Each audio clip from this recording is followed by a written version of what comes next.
বন্ধুরা, পাকিস্তানের সাথে মিলে ভারতের আলোচনা করা পাকিস্তানের সবথেকে কাছের মিত্র আর আর্মেনিয়ার সবথেকে বড় শত্রু আজারবাইজানের এই মুহূর্তে পায়ের তলা থেকে মাটি সরে গেছে।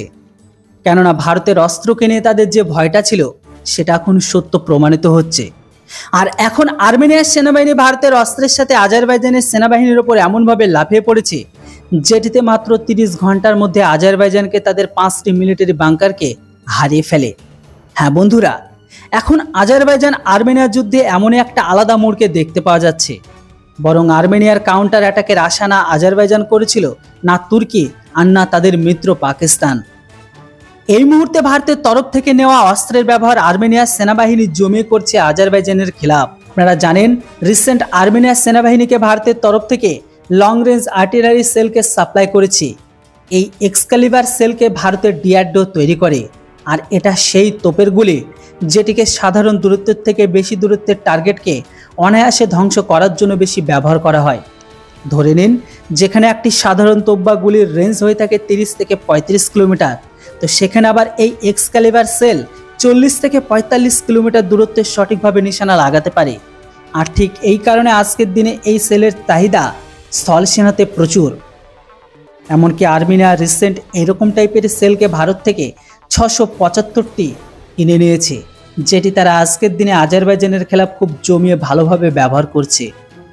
এই মুহূর্তে বলা হচ্ছে দুই দেশের মধ্যে জমি কিনে যে বিবাদ তৈরি হয়েছে, এটিকে নিয়ে আর্মেনিয়ার কারবাই করেছে তাদের ওপর। বলা হচ্ছে আর্মেনিয়ার তরফ থেকে করা এই কারবাইতে মাত্র 30 ঘন্টাতে আজারবাইজানের 5টি মিলিটারি বাংকারকে জালে ছাই করে দেয় আর্মেনিয়া। এটির ফলে আজারবাইজানের কোটি কোটি টাকার লোকসান হয়। তার উপর আবার তাদের সেনাবাহিনী হতাহত হয়েছে, সেটা তো আলাদা।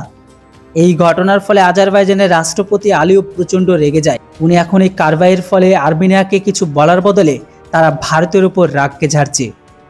আলিয়েভের বক্তব্য এখন এটাই যে ভারত আমাদের শত্রু দেশকে সাহায্য করে এটা একদম ঠিক করছে না।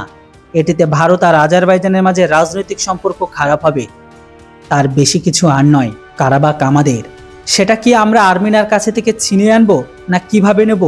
এর জন্য যত বড় লড়াই করতে হোক না কেন, সব কিছু করবো আমরা তার জন্য। ভারত যদি আমাদের অন্তর্নিহিত ব্যাপারে দখল দেয়, সেটা কিন্তু একদমই ভালো হবে না। দেখুন বন্ধুরা, যখনই পাকিস্তান ইউএনতে মঞ্চে গিয়ে কাশ্মীরকে নিয়ে কথা বলে, তখনই আজারবাইজান পাকিস্তানকে বাদ দিয়ে পাকিস্তানকে সাথে নিয়ে কাশ্মীরকে পাকিস্তানের অংশ বলে দাবি করে, আর ভারতকে কাশ্মীরিদের উপর অত্যাচার করার কথা আরোপ লাগায়।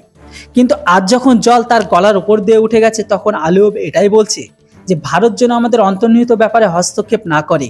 কিন্তু সেখানে তো আবার কাশ্মীরকে নিয়ে তারা তো হস্তক্ষেপ করছে।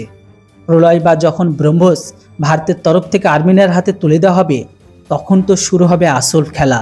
কেননা এটা তো শুধুমাত্র ট্রেলার ছিল। এই জন্য বলা হয়, যেমন করবেন ঠিক তেমনটাই পাবেন। এর উপর আপনাদের কি মতামত, সেটা অবশ্যই কমেন্ট বক্সে লিখে জানান। ভিডিওর ইনফরমেশন ভালো লাগলে অবশ্যই চ্যানেলটিকে সাবস্ক্রাইব করুন। Thanks for watching. জয় হিন্দ, বন্দে মাতরম।